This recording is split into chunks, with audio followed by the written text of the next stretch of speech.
क्योंकि ये जॉब 3 साल के कॉन्ट्रैक्ट में है, तो आपका 3 साल बाद क्या होगा। सबसे ज्यादा कैंडिडेट तो यहाँ पे परेशान हो जाते हैं कि सर 3 साल बाद क्या होगा। तो भैया कई कैंडिडेट मुझे पूछ रहे थे सर इसमें क्या टीएडीए एचआरए वगैरह कुछ मिलता है। तो मैं आपको बता दूं एक रियल जॉब का जो प्रोसीजर होता है देखो वो लेंदी होता है। ये चीजें मैं हर बार अपने हर एक वीडियो में चीख चीख के बताता हूँ, आप लोगों को समझ में नहीं आती है। फिर उसका रीजन ये होता है कि आप लोग कहीं ना कहीं गलत लोगों के हाथों में फंस जाते हैं, फिर बाद में पैसा दे देते हैं, फिर कमेंट करते हैं कि सर मैं अब क्या करूं। अब जो सबसे मेन मुद्दा है ज्वाइनिंग प्रोसेस का, कि इसमें कैंडिडेट अप्लाई तो कर देते हैं, फिर उसके बाद इंटरव्यू हो गया, उसके बाद आप वो परेशान बैठे कि मेरा ज्वाइनिंग कब होगा। तो दोस्तों मैं आपको बता दूं ये बात आप लोग बिल्कुल। अब उसके बाद इसमें बात करते हैं हम लोग ट्रांसफर पॉलिसी की। अब बात आती है लीव पॉलिसी। इस कंपनी में लीव पॉलिसी क्या है, मतलब साल में आपको कितनी छुट्टियां मिलेंगी। ठीक है, क्योंकि अब कई कैंडिडेट हैं जो एक राज्य से दूसरे राज्य में नौकरी करना चाहते हैं, घर से दूर रह रहे हैं, तो उनको छुट्टियां तो चाहिए क्योंकि उनको घर भी जाना है, अपनी फैमिली भी देखना है। जय हिंद दोस्तों, क्या आप भी एआई एयरपोर्ट सर्विसेज लिमिटेड में एज ए हैंडीमैन आरसी या फिर यूएआरडी ज्वाइन करना चाहते हैं। तो आज का वीडियो आप लोगों के लिए, क्योंकि आज के इस वीडियो में आपको बताऊंगा कि ये जॉब क्या है, इसमें आपको क्या क्या फैसिलिटीज मिलती हैं। जैसे कि ये जॉब टाइप क्या है, इसमें हाइट वेट या फिर और कोई रिक्वायरमेंट होती है क्या, इसमें रहने खाने का क्या कंपनी देगी, या फिर इसमें आपका सैलरी बढ़ेगी, क्या प्रमोशन हो सकता है, ड्यूटी आवर्स कितने रहेंगे, साल में आपको छुट्टियां कितनी मिलती हैं।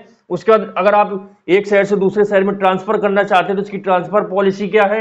उसके बाद क्या आपको ओरिजिनल डॉक्यूमेंट्स देने पड़ेंगे इसके इंटरव्यू में, और इसका ज्वाइनिंग प्रोसेस में कितना टाइम लगता है, मतलब इंटरव्यू से लेकर ज्वाइनिंग तक कितना टाइम लग जाता है, टीएडीए एचआरए वगैरह क्या मिलता है। उसके बाद आपका 3 साल बाद क्या होगा, क्योंकि ये जॉब 3 साल के कॉन्ट्रैक्ट में है। तो ये सारी चीजें हम लोग इस वीडियो में डिस्कस करेंगे, जिसके बाद आप लोग डिसीजन ले सकते हैं कि आपको जॉब करना है कि नहीं करना है। तो आप लोग ये वीडियो पूरा देखें जिससे आपको सारी जानकारी मिल सके और आप लोग बिल्कुल एश्योर हो चुके कि हाँ ये मुझे जॉब करना है कि नहीं करना है। क्योंकि दोस्तों इस कंपनी के द्वारा रिसेंटली अभी कई एयरपोर्ट है जिनके लिए काफी पदों के लिए वैकेंसी निकाली गई, जैसे गोरखपुर, प्रयागराज, मुंबई और हिंडन एयरपोर्ट। इनमें लगभग 4000 से अधिक पद है जिनके लिए वैकेंसी निकाली गई है, और इसमें ऑल ओवर इंडिया के कैंडिडेट सभी पार्टिसिपेट कर सकते हैं।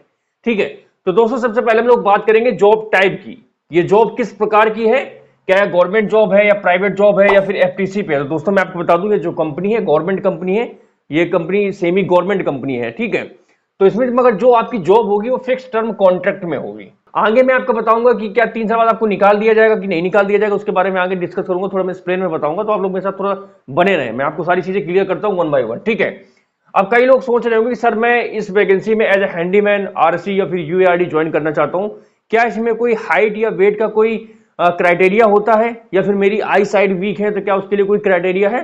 तो दोस्तों मैं आपको बता दूं इसमें हाइट और वेट का कोई क्राइटेरिया नहीं होता है। ठीक है, आपकी हाइट कितनी भी हो उससे कोई फर्क नहीं पड़ता है, वेट का भी कोई इशू नहीं होता। ठीक है, मगर इशू यहाँ पे आता है आई साइट में।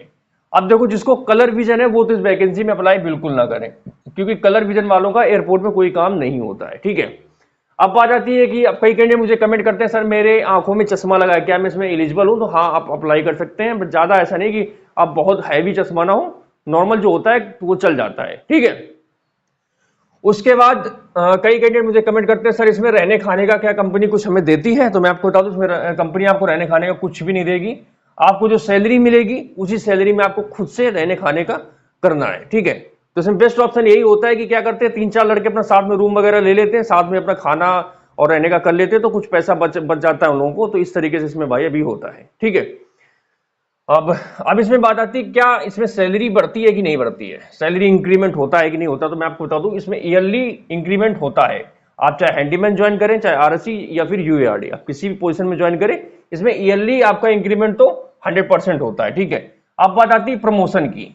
तो देखो अगर आप एज अ हैंडीमैन ज्वाइन करेंगे तो इसमें कोई प्रमोशन नहीं है। ठीक है, इसमें तो आप हैंडीमैन ही रहेंगे, बट आपकी सैलरी बढ़ेगी। मगर आप लोग एज अ आरएससी या फिर यूएआरडी ज्वाइन करेंगे तो इसमें प्रमोशन के साथ साथ आपकी सैलरी इंक्रीमेंट दोनों होंगी। इस चीज को आप लोग ध्यान रखना।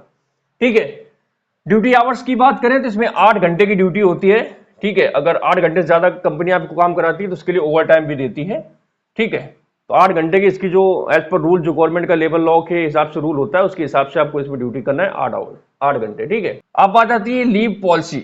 इस कंपनी में लीव पॉलिसी क्या है, मतलब साल में आपको कितनी छुट्टियां मिलेंगी। ठीक है, क्योंकि अब कई कैंडिडेट हैं जो एक राज्य से दूसरे राज्य में नौकरी करना चाहते हैं, घर से दूर रह रहे हैं, तो उनको छुट्टियां तो चाहिए क्योंकि उनको घर भी जाना है, अपनी फैमिली भी देखना है। तो मैं आपको बता दूं साल में आपको पीएल मिलेंगी 21। ठीक है, सिक लीव मिलेंगी 7, कैजुअल लीव मिलेंगी 7, नेशनल हॉलिडे मिलेंगे 15। तो आप जोड़ लीजिए टोटल छुट्टियां कितनी हो गई, तो इस प्रकार से टोटल आपको 50 छुट्टियां ये मिलेंगी। ठीक है, उसके बाद वीक ऑफ और नाइट ऑफ वो अलग से होता है। और इसके अलावा जो एयरपोर्ट 24/7 रनिंग है, जैसे कि दिल्ली, मुंबई, कोलकाता, जो बड़े एयरपोर्ट हो गए जहां पे 24 घंटे ऑपरेशन होता है, तो वहां पे आपको हफ्ते में 2 छुट्टियां मिलेंगी। एक होता है नाइट ऑफ, एक होता है वीक ऑफ। ठीक है, क्योंकि इसमें शिफ्टों में काम करना होता है, 2 मॉर्निंग, 2 आफ्टरनून, 2 नाइट, उसके बाद फिर 2 छुट्टियां। तो इस तरीके से आपका इसमें ड्यूटी सारा करना होता है। ठीक है, इतनी छुट्टियां हो गई। अब उसके बाद इसमें बात करते हैं हम लोग ट्रांसफर पॉलिसी की, कि अब कई कैंडिडेट होते हैं कि जैसे बिहार का कैंडिडेट उसने मुंबई में ज्वाइन कर लिया, तो अब वो सोच रहा है कि मैं अपने बिहार राज्य में ट्रांसफर करा सकता हूँ कि नहीं करा सकता। तो देखो इसमें ट्रांसफर तो हो जाता है, मगर उसके लिए आपको कम से कम 1-2 साल, 3 साल काम करना पड़ेगा, तभी ट्रांसफर होता है। तुरंत ट्रांसफर तो उसमें नहीं होता है, क्योंकि ऐसे मैं बहुत से कैंडिडेट को जानता हूँ जिन्होंने किसी दूसरे राज्य में ज्वाइन किया था, मगर उनका ट्रांसफर हुआ तो टाइम लगता है, 1-2 साल बाद ही इसमें आपका ट्रांसफर होता है। तो इस चीज को आप लोग ध्यान रखना, अगर आप 1-2 साल बाहर काम कर सकते हैं तो ही ट्रांसफर का सोचना, अदरवाइज फिर आप लोग इसके लिए स्विच कर सकते हैं। ठीक है, अब कई कैंडिडेट मुझे कमेंट करते हैं कि सर इसके जब इंटरव्यू में जाएंगे तो क्या हमसे ओरिजिनल डॉक्यूमेंट्स मांगे जाएंगे? तो बिल्कुल आपके ओरिजिनल डॉक्यूमेंट्स चेक किए जाएंगे और उनकी एक फोटो कॉपी वो अपने पास रख लेंगे। तो आपके पास ओरिजिनल प्लस फोटो कॉपी दोनों डॉक्यूमेंट्स इंटरव्यू के समय होने चाहिए।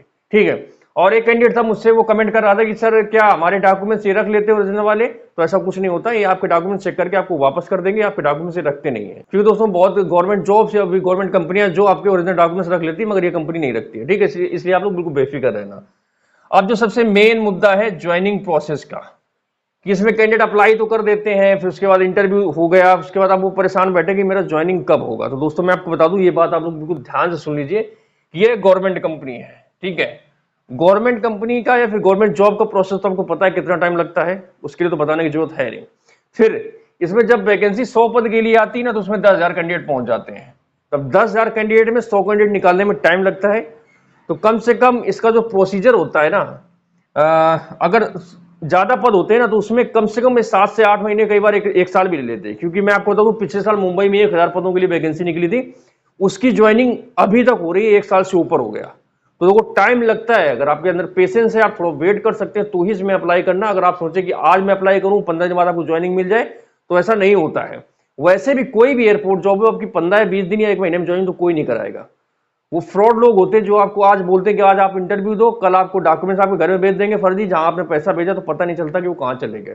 तो आप लोग ऐसे लोगों से बचें। एक रियल जॉब का जो प्रोसीजर होता है, देखो वो लेंदी होता है। ये चीजें मैं हर बार अपने हर एक वीडियो में चीख चीख के बताता हूँ, आप लोगों को समझ में नहीं आती है।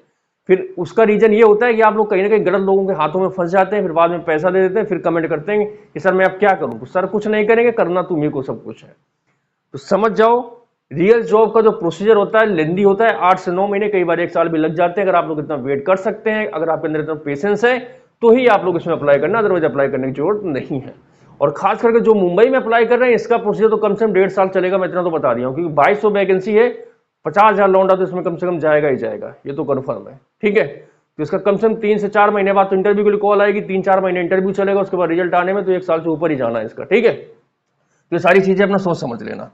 अब आ जाती है टीए डीए एचआरए। कई कैंडिडेट मुझे पूछ रहे थे सर इसमें क्या टीए डीए एचआरए वगैरह कुछ मिलता है? तो मैं आपको बता दूं, ये जो भी है आपकी सैलरी में इंक्लूड है। जो आपको सैलरी इसमें 22,500 कुछ मिलती है हैंडीमैन के लिए, उसी में इंक्लूड है। और जो आरएसए की सैलरी 27,000 कुछ होती है, वो सब उसी में इंक्लूड होता है। एचआरए टीए डीए जो होता है सब उसी में मिलता है आपका। ठीक है, जब आपको सैलरी स्लिप मिलेगी तो आप उसमें देख लेना, आपको लिखा होता है बेसिक, टीए डीए, सारा कुछ, एचआरए वगैरह, यूनिफॉर्म अलाउंस, वॉशिंग अलाउंस, सब कुछ जुड़ के ही आपका सैलरी टोटल ग्रॉस सैलरी बनती है जाके। ठीक है, तो ये चीज आप देख लेना। अब सबसे मुख्य बात है इस वीडियो की, क्योंकि ये जॉब 3 साल के कॉन्ट्रैक्ट में है, तो आपका 3 साल बाद क्या होगा? सबसे ज्यादा कैंडिडेट तो यहां पे परेशान हो जाते हैं कि सर 3 साल बाद क्या होगा? तो भैया कुछ नहीं होगा, होगा वही जो मंजूर खुदा होगा।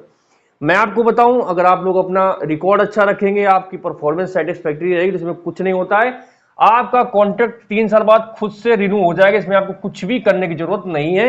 आपकी टोटल जॉब ये जो होती है 3-3 साल करके टोटल 58 साल तक चलती है। अगर आपको भरोसा ना हो तो जिन भी कैंडिडेट का सिलेक्शन हुआ है या फिर जब आपका सिलेक्शन हो तो आपको जो ज्वाइनिंग लेटर मिलेगा उसमें देख लेना, क्लॉज लिखा होगा कि your contract is renewable after 3 years up to 58 years if your performance is satisfactory. ठीक है, अगर आपकी परफॉर्मेंस अच्छी है तो आपका कॉन्ट्रैक्ट 3-3 साल करके 58 साल तक बढ़ता रहेगा। तो इस तरीके से आपका जो कॉन्ट्रैक्ट रिन्यू होता रहेगा, उसके लिए आपको कुछ भी करने की जरूरत नहीं, परेशान नहीं होना है। बिल्कुल बेफिक्र होकर आप लोग इस नौकरी को ज्वाइन कर सकते हैं, बस आपको अपना रिकॉर्ड अच्छा रखना है। ठीक है, तो ये सारी चीजें थी जो कि मैंने आपको बता दिया है जॉब से रिलेटेड, क्योंकि कैंडिडेट कमेंट करते हैं, तो ये आप ही लोगों के डाउट हैं जिनके मैंने आपको जवाब दिए हैं। तो आशा करता हूँ ये सारी चीजें आपको समझ में आ गई होंगी। तो अब आप लोग डिसीजन ले सकते हैं कि आपको इस जॉब में नौकरी करना है कि नहीं करना है, आप दूसरे राज्य में ज्वाइन कर सकते हैं कि नहीं कर सकते, या फिर आपको अपने नजदीकी राज्य में वेट करना चाहिए। वैसे जहां तक मेरा तजुर्बा है, मेरा नजरिया है, तो आप लोग अपने नियरेस्ट एयरपोर्ट में या फिर नियरेस्ट स्टेट में ही ज्वाइन करें, ज्यादा दूर जाने की जरूरत नहीं है, ठीक है। क्योंकि देखो सैलरी कम है, इसमें आप क्या बचाएंगे, क्या खाएंगे, क्या रहेंगे, वो तो फिर आप देख लीजिए, आप सबका अपना अपना स्टेटस होता है। देखो इसके लिए मैं कोई कमेंट नहीं कर सकता हूं, पर मैं आपको सुझाव दे सकता हूं, जो चीजें हैं वो मैं आप तक सामने ला सकता हूं। बाकी डिसीजन आपको ही लेना है कि आपको जाना है कि नहीं जाना। बाकी ज्वाइन तो करने वाले लोग तो कहीं भी ज्वाइन कर लेते हैं, करते हैं, और इसमें कोई बुराई भी नहीं है, ठीक है। मैं तो कहता हूँ अगर घर में आप खाली बैठे हो तो भाई कहीं ना कहीं जाके ज्वाइन करो, नौकरी तो करो, ठीक है। तो ये आप लोगों के लिए एक बहुत अच्छा सुनहरा मौका हो सकता है, ये आपके लिए एक स्टार्टअप हो सकता है किसी एयरपोर्ट में घुसने के लिए, किसी जॉब के लिए। तो आप लोग यहाँ पे आगे ज्वाइन कर सकते हैं। उसके बाद अगर आप काबिल होंगे तो आप खुद ना खुद रास्ता बना लेंगे, आपको एक अच्छी जॉब मिल जाएगी। क्योंकि एक बार जब एयरपोर्ट में आप घुस जाते हैं ना, तो फिर आपको बहुत सारे दरवाजे पता चल जाते हैं कि इस दरवाजे से मुझे कहाँ जाना है। और अगर आप लोग काबिल होंगे तो आप लोग अपने आप को बहुत अच्छी जगह तक ले जा सकते हैं। तो दोस्तों इसी जानकारी के साथ खत्म करते हैं आज की इस वीडियो को। और अगर आप लोगों को मेरे द्वारा दी गई जानकारी अच्छी लगी हो तो आप बेशक इस वीडियो को लाइक कर सकते हैं, चैनल को सब्सक्राइब कर सकते हैं और मेरा मनोबल बढ़ा सकते हैं, जिससे मैं आप लोगों के लिए ऐसे ही कंटेंट लाता रहूं और आप लोगों के लिए ऐसे ही निर्भीक होकर बेबाकी से बातों को आप लोगों के सामने प्रस्तुत कर सकूं। तो दोस्तों आज के लिए बस इतना ही। जल्दी मिलूंगा एक नए वीडियो में एक नई जानकारी के साथ। तब तक के लिए जय हिंद, वंदे मातरम।